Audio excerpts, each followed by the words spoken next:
Hey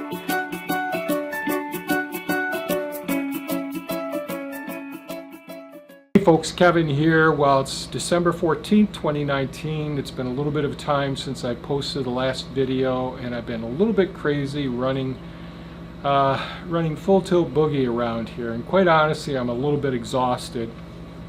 So today I thought I wouldn't do too much work. I'm rebuilding a server today, so I thought I'd come down, shoot a video here indoors and give you a bit of an update on what's been going on recently. One of the things I would say first though is I'm a little behind on answering or responding to comments that have been left for videos recently, and I apologize for that. I hope to be, I'm looking at this as an opportunity. If there are questions that you have or topics that you'd like me to address, please leave them in the description below, because that'll help me to think about what videos I want to create for you and respond and meet some of your needs, potentially your desires as well. But a bit of an update. So this time of year, we live in Oswego, New York, so we're in the big snow belt, and our property happens to be exposed to pretty high winds as well. We've got some challenges to meet as we get into winter. We really got to get all our crops in, like everyone else. We got our carrots and beets out of the gardens. Thea went ahead and got those canned and frozen and dehydrated, all the processes that we go through. So our root cellar's doing really well. Our internal storage system inside of the house with all our shelves that you've seen in other videos. So we're set for quite a while with all the food that we've got prepped here. And we were also able to get lots of the kale out of the gardens. That went to the ducks. Some of it went to pond ceiling as well. And as a result of getting all of those materials out of the gardens, we were ultimately able to finally get down our new UV treated tarps on the central and eastern garden plots. And so I think they're secured enough now. We've had enough snow, rain, and ice on them in the paths that are going to hopefully hold down those tarps securely for the winter months. So really happy about that. That's really turned out well. What else is a big push for us? Well, trying to certainly, I haven't gotten to any of the pruning that needs to be done. I was able to get several more trees transplanted other than the walnuts that I've talked about and the oaks and all. I got several more trees transplanted on the property in between these last couple of weeks. And then I got the tractors all prepped for winter months. The oil changes, hydraulic fluid, air filters, went through, tuned them up. Got everything all set. The second snowfall we had, and there was a pretty significant storm that went across the Midwest and the Northeast. And it wasn't any biggie for us, but it was enough of heavy wet snow.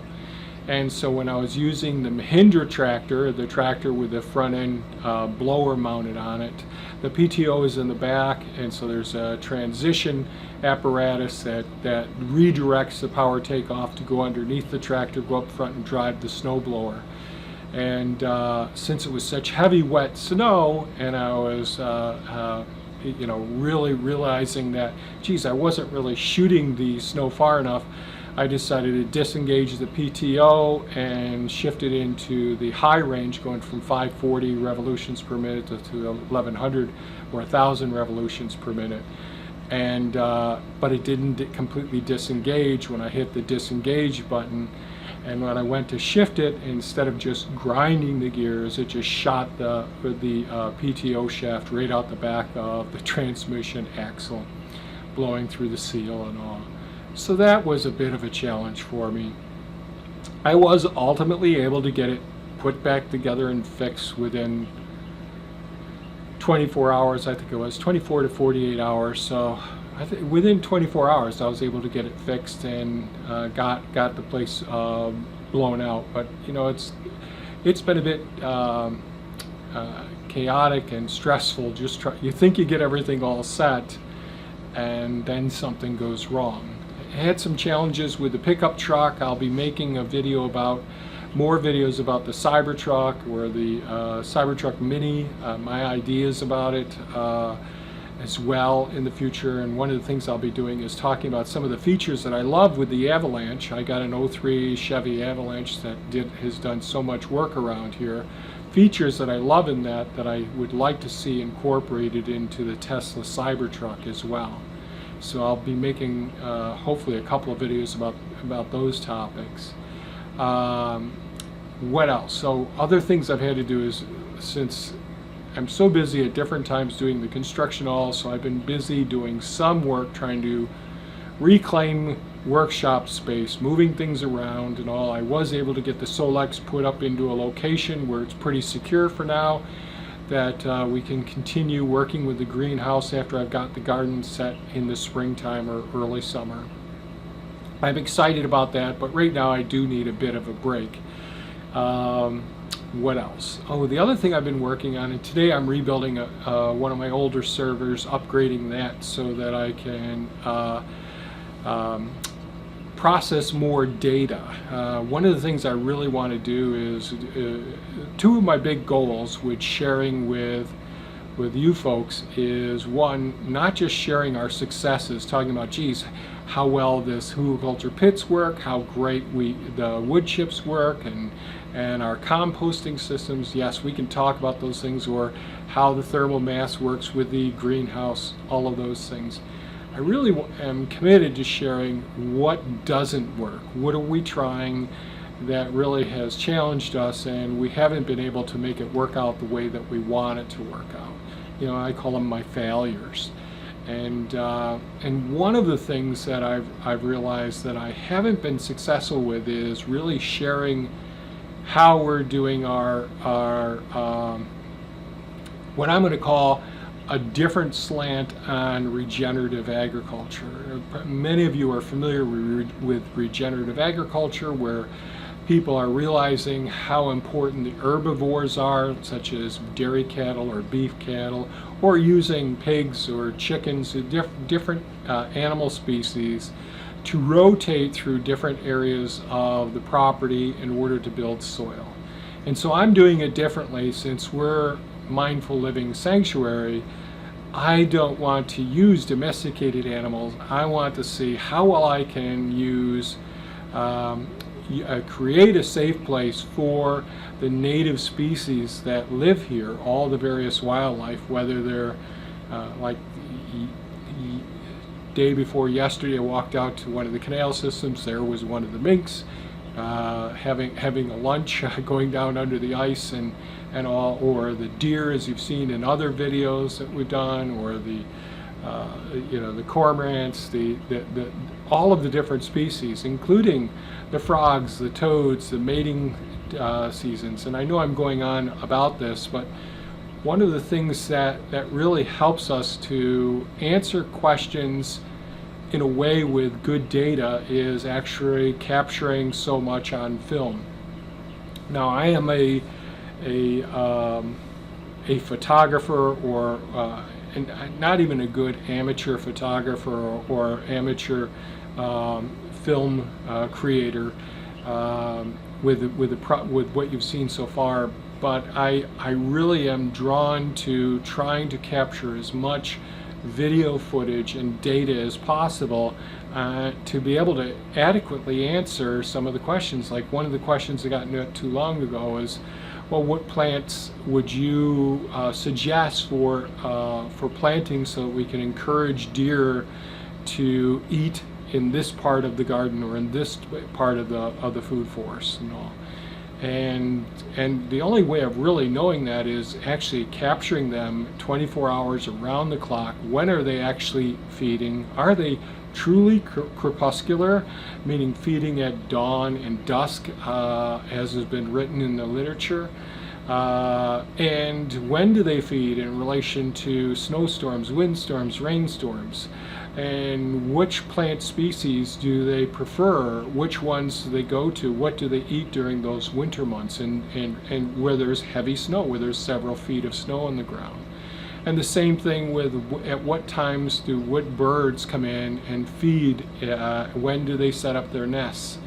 all of those things are things that I'm really, which encompass so much of my thought processes, is sharing this data with people as time goes on. I actually thought about doing live streams of some cameras when some of the birds migrate back and they set up their nests, or we see like our barberry plants, which species of birds go in there and when they're there and when the Cooper's hawks are around. So there's so many things like that, and I'm droning on, but the point that I was making was what I've been doing over the last couple of weeks as the weather has been terrible.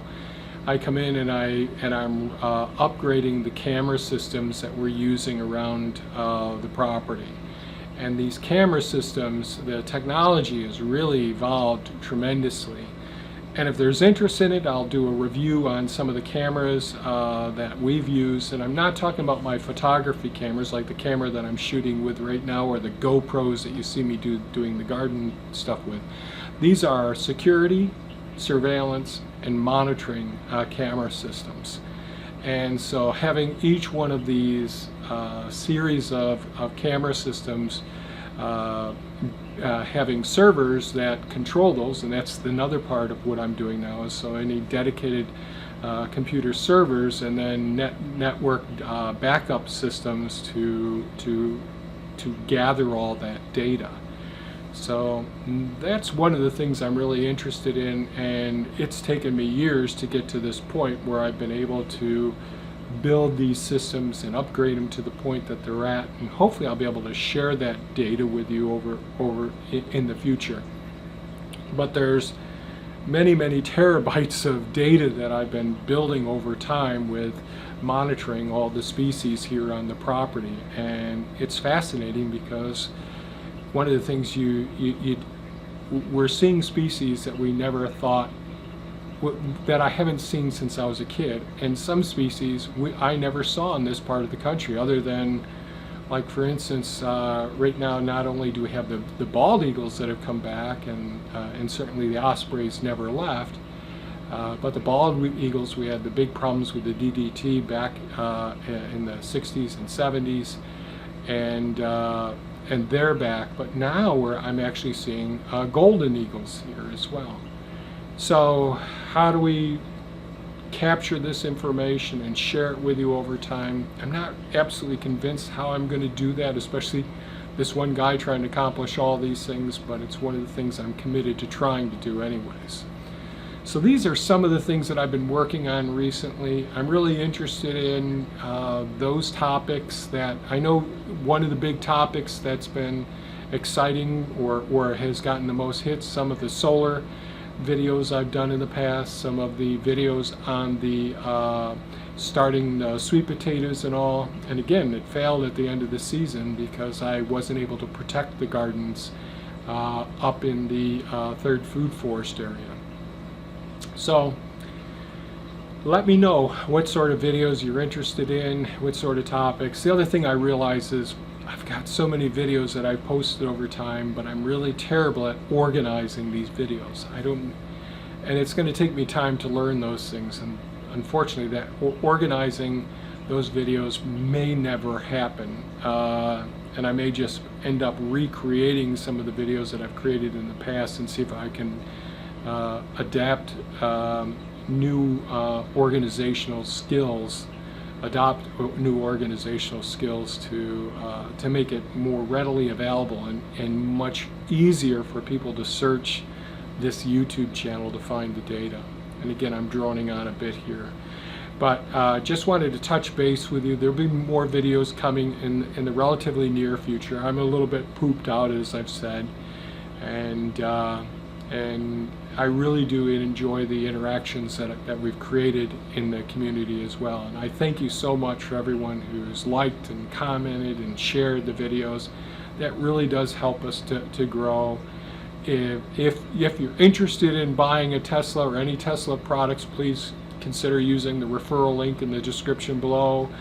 If you're thinking about shopping and buying things on Amazon, it doesn't cost you any more. Our affiliate link is below. That can help out as well. And certainly, folks, let me know what you're thinking, if there's topics you'd like me to go over as well. Thanks so much for watching, folks, and I really do appreciate you folks. Have a great day. Bye-bye now.